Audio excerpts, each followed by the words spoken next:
Assalamualaikum warahmatullahi wabarakatuh.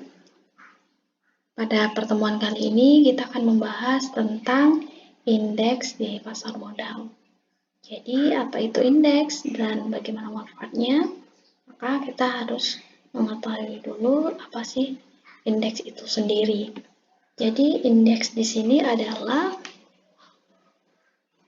hal yang sangat penting untuk mendukung perkembangan pasar modal Indonesia. Jadi, indeks saham biasanya digunakan untuk menjadi tolak ukur kinerja pasar modal dan produk investasi. Selain itu juga indeks saham sendiri dapat dibuat menjadi dasar dari produk investasi. Contohnya misalnya reksadana, indeks maupun exchange trade fund atau ETF. Jadi, indeks saham adalah ukuran statistik yang mencerminkan keseluruhan pergerakan harga atas sekumpulan saham yang dipilih berdasarkan kriteria dan metodologi tertentu, serta dievaluasi secara berkala. Jadi, sebenarnya manfaat dari indeks itu apa sih? Jadi, di sini ada 5. Yang pertama adalah untuk mengukur sentimen pasar.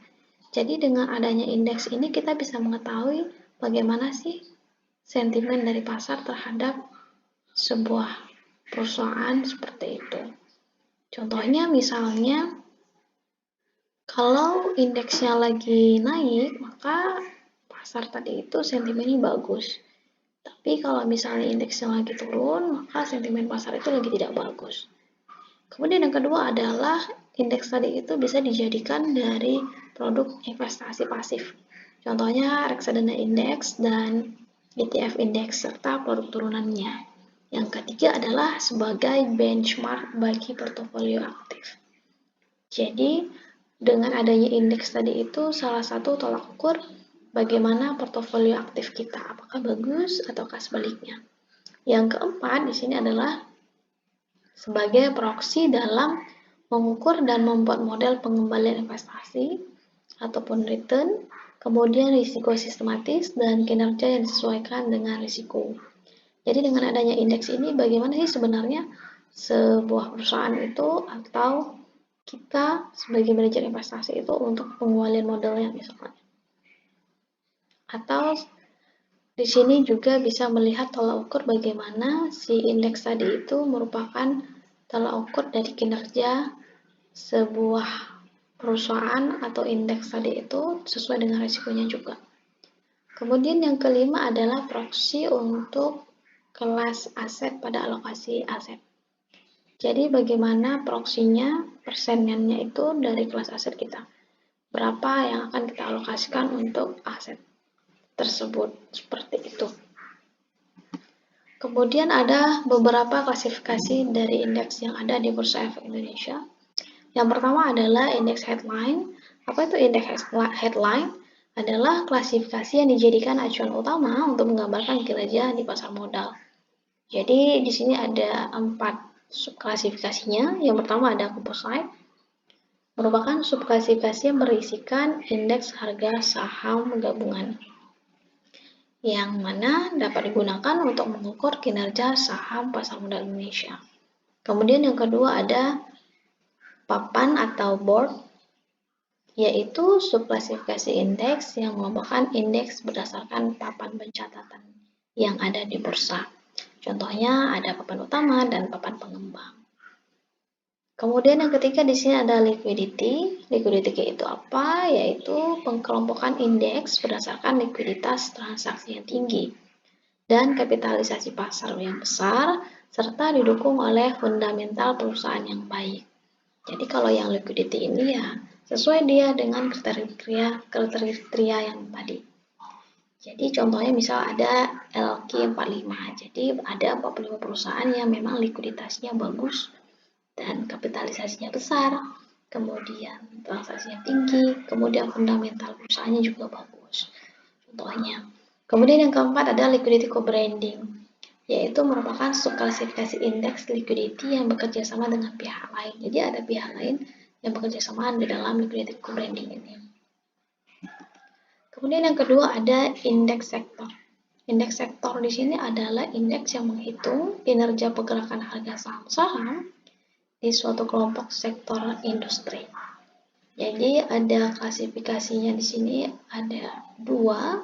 Yang pertama adalah composite sektor atau sektor composite, di mana pengelompokan indeks sektoral ini sesuai dengan klasifikasi industrinya.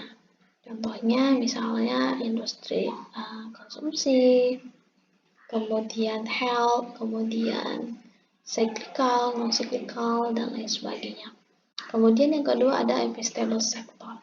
Jadi pengelompokan indeks berdasarkan sektor tertentu dengan jumlah saham yang terbatas berdasarkan kriteria seleksi tertentu sehingga berpeluang menjadikan investasi pasif. Jadi investable sector ini biasanya indeks yang berdasarkan dari pilihan-pilihan untuk dijadikan investasi pasif. Kemudian yang ketiga di sini ada indeks tematik.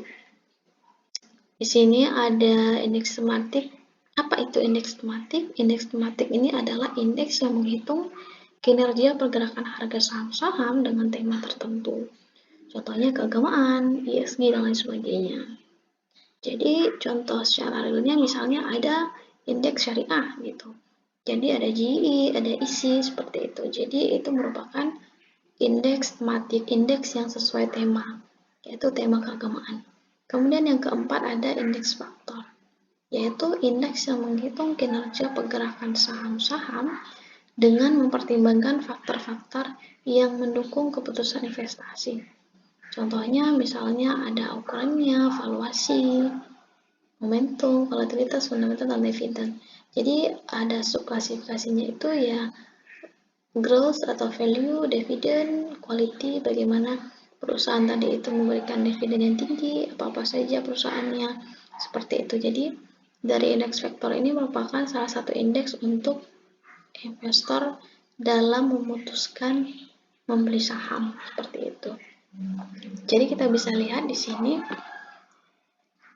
klasifikasi yang lebih jelas. Di sini indeksnya di indeks itu ada 4. Yang pertama tadi headline.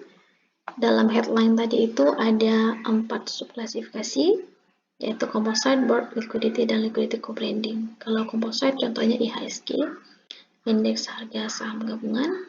Jadi IHSG ini merepresentasikan apakah harga saham di Indonesia tadi itu bagus atau lagi tidak secara umum.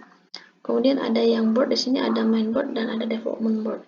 Jadi ada papan utama dan ada papan pengembang. Kemudian ada liquidity, yaitu ada yang IDX 30, LQ 45, dan IDX 80. Jadi ini sesuai dengan likuiditasnya yang tinggi. Kemudian ada liquidity co-branding, yaitu bekerjasama dengan brand yang lain seperti Kompas 10, Investor 33, MSCI 36, Bisnis 27. Yang kedua ada di sini adalah indeks sektor. Di sini ada indeks sektor sesuai sektor, kemudian ada investable sektor. Yang sesuai sektor tadi itu contohnya misalnya properti, infrastruktur, health, dan lain sebagainya.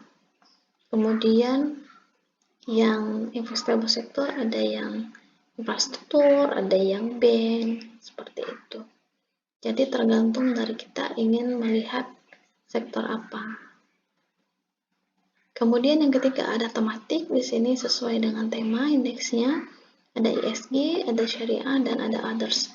Jadi yang ISG ini adalah yang bagaimana perusahaan-perusahaan tersebut masuk ke dalam, mereka itu bagus dalam lingkungan sosial dan governance. Itu contohnya di sini ada indeks Dekati dan ada indeks IDX ESG Leaders. Kemudian yang syariah di sini yang temanya syariah, saham syariah, ada ISI. Jadi seluruh saham syariah itu masuk ke dalam ISI. Namun akan ada lagi penyaringan lagi yang masuk ke dalam Jakarta Islamic Index atau JI 70. Kemudian masuk lagi kepada JI 30. Kemudian yang lainnya di sini ada Pevindo. Kemudian ada BUMN 20. Jadi kalau kita temanya mau BUMN, bisa pilih yang BUMN 20 ini.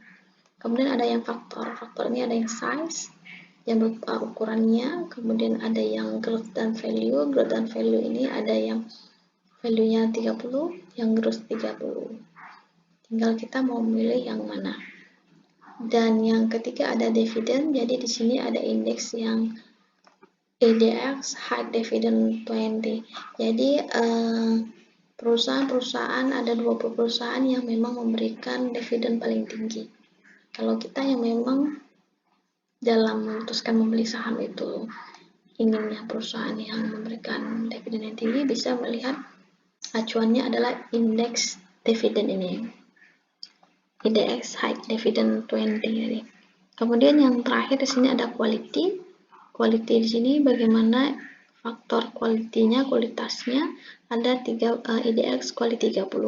Jadi sebenarnya indeks tadi yang ada di bursa efek tadi itu adalah mempermudah kita sebagai investor untuk memilih saham-saham sesuai dengan yang kita inginkan. Contohnya misalnya kita mau sukanya saham yang sesuai dengan sektor, misalnya kesehatan, atau yang finance, atau kita sukanya yang syariah, ataukah kita yang ESG, atau kita sukanya yang growth dan value-nya yang tinggi. Jadi tinggal kita lihat saja indeksnya, kemudian perusahaan-perusahaan apa saja yang masuk ke dalamnya. Jika sudah tahu perusahaannya tersebut, bisa kita pilih untuk kita jadikan salah satu dari portofolio kita. Seperti itu. Sekian untuk materi kali ini, semoga dipahami. Saya akhiri, Assalamualaikum warahmatullahi wabarakatuh.